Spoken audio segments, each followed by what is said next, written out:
Did Watchmen ruin comics? Now, I just want to start by saying that I've read Watchmen. I have the comic.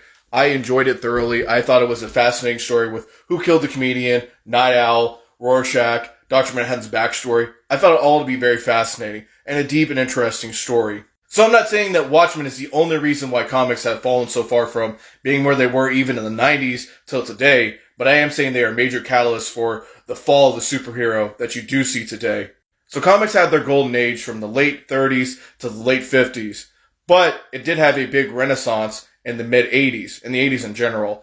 But much of that renaissance would eventually lead to the big bust that happened in the 90s, with even Marvel almost going bankrupt and being bought by DC. Now, like I said, I think Ozymandias is a great villain. Dr. Manhattan's backstory is deeply fascinating to me. Night Owl's okay, and I like the whodunit with the comedian's death. So what went wrong for Watchmen? Now, for those who've only watched the movie and never read the comic, you might be especially wondering, what am I talking about? So, in the ending of the comic, it's a lot different from the ending of the movie because Silk Spectre and Night Owl actually go along with Ozymandias' plan and decide to keep quiet. Rorschach is the only character willing to die for the truth.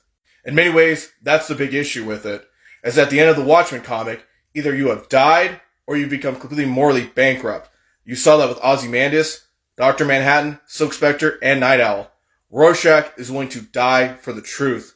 That's what made him a hero. He was willing to give something to bigger than himself, an idea, something of being a hero. But this is the main problem. They are no longer superheroes. They are super in their strength and ability, but are no longer heroes who will try to fight for truth, justice, and try to have morals. They are no longer that for superheroes. They are morally bankrupt characters, no longer fighting for justice or wanting truth, but only fighting for themselves, trying to find a reason in a nihilistic world. And that is what has destroyed comics.